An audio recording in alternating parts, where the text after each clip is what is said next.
Dave Dombrowski, the Phillies president of baseball operations, and their current manager, and now their manager, as we all know it, for 2026, at least for now, Rob Thompson, had their end of season press conference on Thursday for the Phillies. I'll get to all that fun stuff in just a moment. But welcome to Phillies Daily, everybody. I'm your host, Mike Kennelly. Make sure you guys subscribe for more Phillies content right here on Phillies Daily. Before we get into some of the information that came out of that end of season press conference with Dave Dombrowski and Rob Thompson, as I've been doing, I'll give you a little bit of update on the playoffs here in Major League Baseball. Obviously, the Phillies are not in it after losing in the NLDS in 4 games to the Los Angeles Dodgers, but people still care about the playoffs. It's still a fun time of the year. I still care about it. I'm sure a lot of you do as well.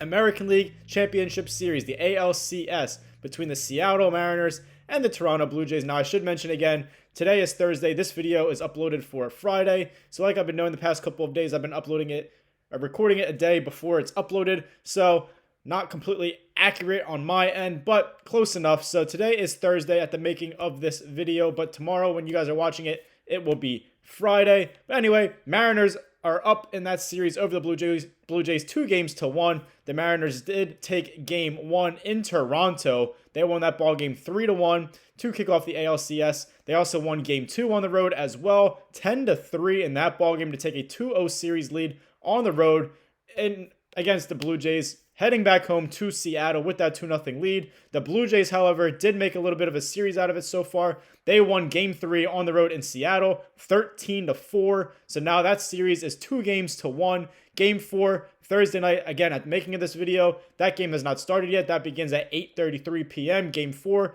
Mariners up 2-1 in the series. About to kick off here, game 4, about to start again in Seattle. So maybe the Blue Jays can even it up, or the Mariners can take a 3-1 series lead. We will talk more about that whenever that all happens. Game 5, if needed, will be today here on Friday. That will be 6:08 start time in Seattle.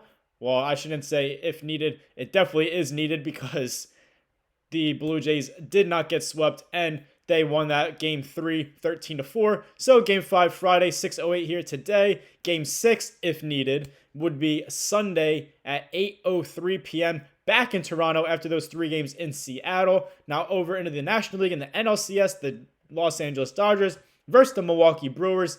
As the Mariners won both games on the road in the ALCS in Toronto, the Dodgers won the first 2 games both on the road in the NLCS against the Brewers. They won game 1 2-1 over the Brewers. They also won game 2 5-1. Game 3 is actually happening right now as I'm making this video on Thursday. The Dodgers are up 1-0 in that ball game in the second inning over the Milwaukee Brewers. Game 4 will be here today on Friday. That is an 8:38 p.m. start time. That game is in LA, as is game 3 that's going on right now at the making of this video. Game 4 in LA, 8:38 p.m. start time. And then if needed, if the Dodgers do hold on to this lead here as I'm making this video, they're up 1-0, as I said, in the second inning over the Brewers in game 3. If they win that ball game, and then if they win here today on Friday, they can just sweep them right out of there and head to the World Series for the second consecutive season. But if the Brewers do win one of these games, game 5, if needed, would be Saturday, 8:08 start time, still in LA, because it starts 2 games with the higher seed, 3 games with the lower seed, and then back to the final games there with the higher seed. That is what home field advantage is for. That's what it's meant for. So that's what's going on in the playoffs right now. But to Dave Dombrowski's and Rob Thompson's end of the season press conference that happened on Thursday. I actually did have a whole different video planned and set up for Friday's video here, but I completely forgot about the end of season press conference that happened on Thursday yesterday. So I changed that and I'm rolling with this now, and the video I had planned will be uploaded for Monday because, as you know, I had mentioned that Phillies Daily during the offseason will be Phillies Monday through Friday. No videos Saturday or Sunday. Unfortunately, it'll just be Monday through Friday. So the video here today on Friday, and then off Saturday, Sunday, and then we'll be right back in action with Phillies Daily on Monday. So stay tuned for that. It's going to be a fun one. It's going to be an interesting one. But first of all, Dave Dombrowski had a very questionable, maybe almost, I don't even know how to explain it, but just a very odd thing to say about your face of the franchise, and that is Bryce Harper. In his end of the season press conference, Dave Dombrowski, the Phillies president of baseball operations, pretty much the GM of the team in all aspects. Dave Dombrowski, he pretty much questioned Bryce Harper's elite status in Major League Baseball. He said, quote, about Bryce Harper, he's still a quality player. He's still an all-star caliber player. He didn't have an elite season like he's had in the past. I guess we only find out if he becomes elite or if he continues to be good. He also went on to say about Bryce Harper, can he rise to the next level again?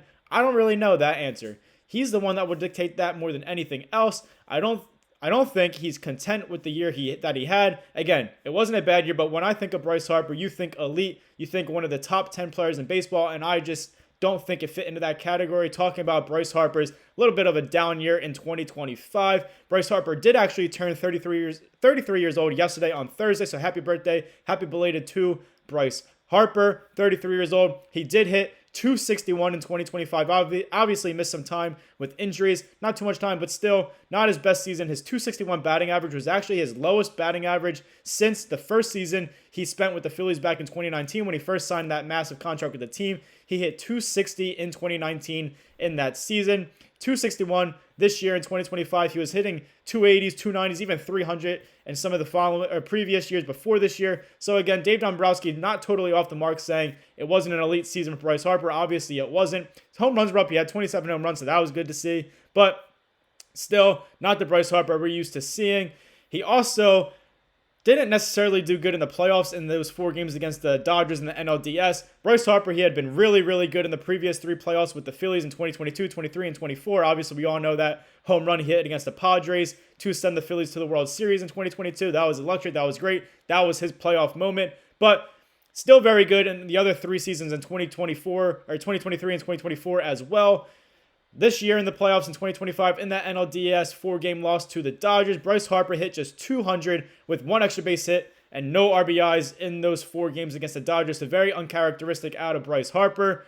Not his best season in the regular season, not great in the playoffs, and it kind of all just played into the reason why Dave Dombrowski was questioning his elite status, especially with now being 33 years old. But Bryce Harper is still signed for many, many years here with the Phillies. So we're hoping that he can return to the dominance we've all seen out of him throughout his entire career between the Nationals and with the Phillies. We need him to be back. We need him to be that middle of the order, top of the order kind of guy, hitting home runs, hitting doubles, all that, driving in runs, coming up in those clutch moments. Just a bit of a weird year for Bryce Harper, but I have all the faith in the world. We all know what he's capable of. Yeah, he might be 33. He might be getting older. He might not be as young and great as he used to be, but he's still Bryce Harper, and it's still a little weird for your front office, your main front office guy, to be questioning your face of the franchise, your top player, just his status among top players in Major League Baseball. Maybe he's trying to light a fire under Bryce Harper, but who knows? Just kind of weird to come out and say that about him, in my opinion. But moving on to other little bit tidbits that came out of that press conference, specifically from what Dave Dombrowski was talking about. The top prospects, the Phillies' top prospects. We all know Andrew Painter, the pitching prospect, didn't have his best year in AAA coming back from Tommy John surgery, but he's still elite level talent, elite level prospect. He's most likely going to be with the Phillies in 2026 in their starting rotation. But then there's Adam Miller, the infielder, and there's Justin Crawford. We all know Justin Crawford, the outfielder, the young outfielder, the Phillies' number 3 prospect per MLB Pipeline. We were all calling for Justin Crawford to be called up to the majors for his MLB debut all season long in 2025. Obviously, the Phillies outfield was a huge weakness, probably their next biggest weakness after the bullpen for most of the season.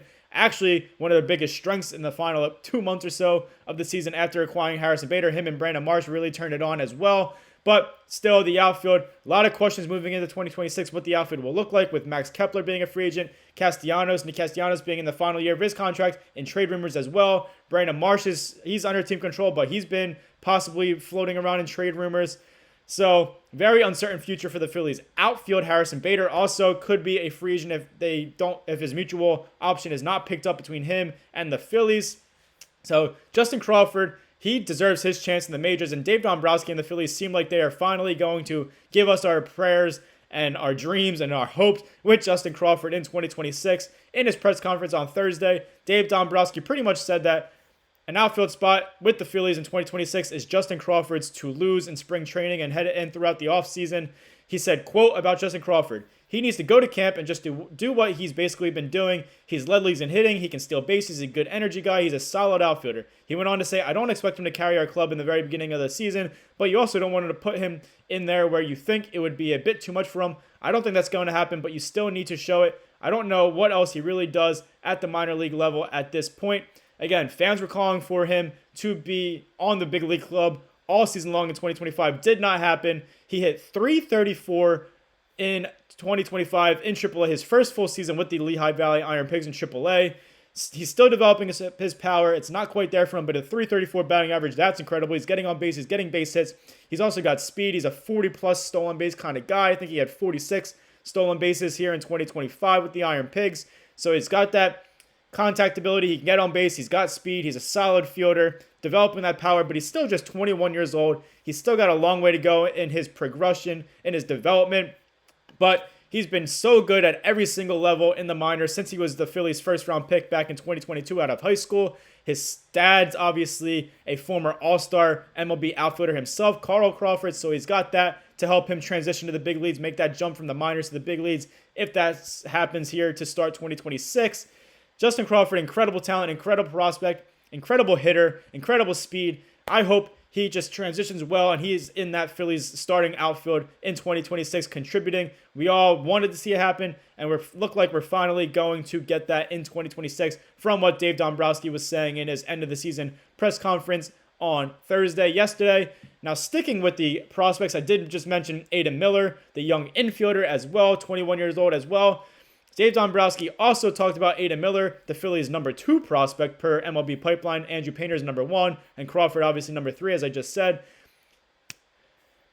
Adam Miller primarily plays shortstop in the minors. That's pretty much all he's done in his professional career since being the Phillies' first-round pick out of high school back in 2023. But Dave Dombrowski interestingly noted that Adam Miller has had experience and can play second base and third base during his press conference yesterday on Thursday. Despite primarily being a shortstop, he had mentioned that they obviously have a all-star caliber shortstop in Trey Turner on the team already. So that's why he kind of mentioned Adam Miller playing second and third possibly, as well as shortstop his primary position. Trey Turner is signed through 2023. He's got a full no-trade clause with the Phillies, so he's pretty much here for the long haul, which means Adam Miller, if he wants to contribute to the Phillies at the big league level, at the major league level, he is going to have to be playing most likely at a different position at second base or third base. Now, obviously, Alec Bohm is the Phillies' third baseman. Bryson Stott is the second baseman with Edmundo Sosa as well, platooning kind of. Otto Kemp can play everywhere as well. But Adam Miller, obviously, he's an elite level prospect as well, a young kid. They have a very high expectation for him. He's got a bright future, so he's going to be a guy that's going to be in there barring anything unexpected happening, barring a trade that he's involved in possibly. But Adam Miller going to have to find his way into the Phillies' plans, whether that's at shortstop, maybe Trey Turner moves to second base. We've seen that before. And then Adam Miller plays shortstop. Maybe Adam Miller comes up and he forces Alec Bohm or Bryson Stott out of a position. Maybe Alec Bohm's traded. We've seen Alec Bohm's name in trade rumors in the past. We're most likely going to see that again, even though he's under team control, as well as Bryson Stott. But both of them could be traded. Bryson Stott could become a bench player for the most part now. Who knows what's going to happen? Adam Miller, unlikely to start the season with the Phillies at the major league level in 2026, but he could force his way there with a good season throughout the season in 2026. He struggled a lot early in the season in his first full season in Double-A this year in 2025, but then he caught fire at the end of the season, really hot, hit like .348, I believe it was, in August. Was doing well in the beginning of September. He actually got a late season promotion to AAA, his first appearances in AAA at the end of the season with the Iron Pigs, and he was incredible. I think he hit .333 in 27 at-bats in AAA. So he's got that little bit of experience in AAA. That's most likely where he's going to start the 2026 season, with having little experience with the Phillies having a crowded infield. But if he does well to start the season, and we get towards the middle of the season, summer months, around the trade deadline type of thing, we could see, if he's not already gone already in a trade, Alec Bohm gone out of the Phillies, traded, Bryson Stott possibly traded or relegated to a bench-type role, and Adam Miller into the Phillies starting lineup possibly as soon as 2026. Again, we'll see what happens. A lot of interesting things came out of that end of the season press conference with Dave Dombrowski and Rob Thompson yesterday on Thursday, including some of their top prospects and obviously that little Bryce Harper quote about his elite status. But That's just what happens here. That everybody's talking. It's all these hypotheticals, all these scenarios throughout the offseason. It's going to be a fun offseason. It's going to be a fun spring training and start to the 2026 season. So stay tuned with us here at Phillies Daily. Stay tuned with the Phillies news overall. It's exciting. It's fun. They're a good team. They are still a championship caliber team. Regardless of what people may think, regardless of what people may say, it's going to be a fun offseason, going to be a fun next season as well. Maybe we see some of these top prospects, maybe all three of them at some point in 2026 helping these Phillies team try to stay relevant, try to make a World Series push as well. Thank you guys for watching this episode of Phillies Daily. I'm your host, Mike Henley. Make sure you guys like, comment, share, and subscribe for more Phillies content right here on Phillies Daily. Now, I did mention, remember that Phillies Daily is Phillies Monday through Friday during the offseason, so no videos tomorrow, Saturday, or Sunday. Tomorrow on Saturday or Sunday. So we'll be back at it on Monday. Stay tuned. Again, thank you guys for watching, and as always, go Phils.